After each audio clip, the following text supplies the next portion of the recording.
ഒരേ സാഹചര്യം തന്നെ, പക്ഷെ രണ്ടുപേർക്ക് അത് രണ്ട് തരത്തിലായിരിക്കും അനുഭവപ്പെടുക, അല്ലേ? ചിലർക്കൊരു വലിയ പ്രതിസന്ധിയായി തോന്നുന്നത് മറ്റു ചിലർക്ക് ചിലപ്പോൾ ഒരു സുവർണ അവസരമായിരിക്കും.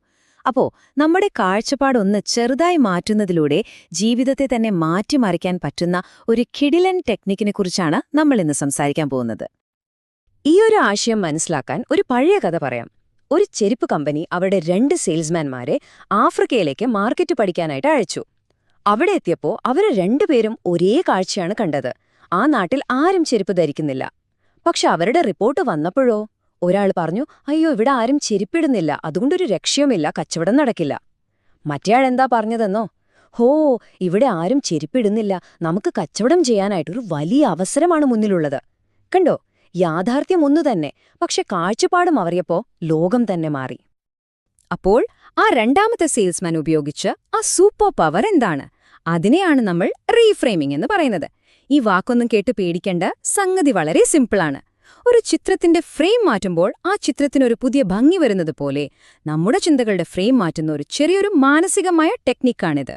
നമുക്ക് നോക്കാം ഇതെന്താണെന്ന്.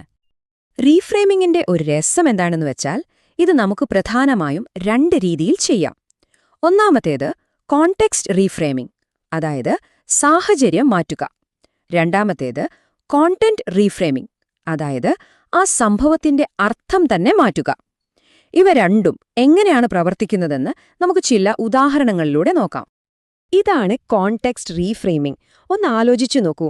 ഒരു ക്ലാസ് റൂമിലെ കുട്ടികളുടെ ബഹളം നമുക്കൊരു ശല്യമായിരിക്കും, അല്ലേ? പക്ഷേ അതേ ബഹളം ഒരു ഫുട്ബോൾ സ്റ്റേഡിയത്തിലാണെങ്കിലോ അത് ആവേശമാണ്, എനർജിയാണ്. അപ്പോൾ ശരിക്കും പ്രശ്നം ബഹളത്തിനാണോ? അല്ല, അത് എവിടെ നടക്കുന്നു എന്നതിനാണ്, ആ സാഹചര്യത്തിനാണ്. ഇതാണ് കോണ്ടെക്സ്റ്റ് റീഫ്രെയിമിംഗ്. ഇനി രണ്ടാമത്തെ രീതി നോക്കാം, കോണ്ടന്റ് റീഫ്രെയിമിംഗ്. അതായത് സംഭവത്തിന്റെ അർത്ഥം നമ്മൾ തന്നെ മാറ്റുന്നു. ഇവിടെ നോക്കൂ, മഴ കാരണം എന്റെ യാത്ര മുടങ്ങി എന്ന് വിഷമിക്കുന്നതിന് പകരം, ഈ മഴ കാരണം കുറച്ചധികം നേരം കുടുംബത്തിന്റെ കൂടെ ഇരിക്കാൻ പറ്റിയല്ലോ എന്ന് ചിന്തിക്കുന്നു. സംഭവം ഒന്ന് തന്നെ, പക്ഷെ നമ്മൾ അതിന് കൊടുക്കുന്ന അർത്ഥം മാറിയപ്പോൾ നമ്മുടെ അനുഭവവും മാറി. ശരി, ഈ 2 രീതികളും ഇപ്പൊ നമുക്ക് മനസ്സിലായി.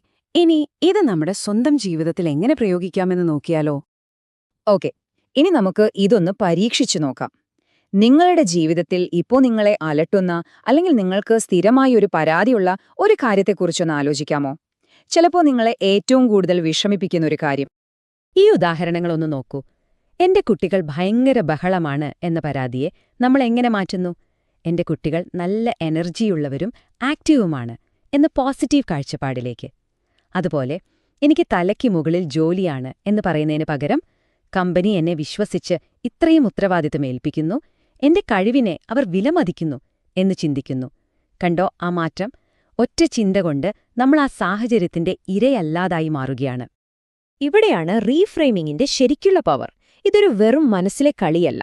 ഒരു ടീച്ചർ തന്റെ ക്ലാസ്സിലെ കുഴപ്പക്കാരനായ കുട്ടിയെ നല്ല എനർജിയുള്ള കുട്ടിയെന്ന് മാറ്റി ചിന്തിക്കാൻ തുടങ്ങിയാൽ സ്വാഭാവികമായും ആ കുട്ടിയോടുള്ള പെരുമാറ്റവും മാറും. പെരുമാറ്റം മാറുമ്പോൾ ആ ബന്ധം തന്നെ നന്നാവും.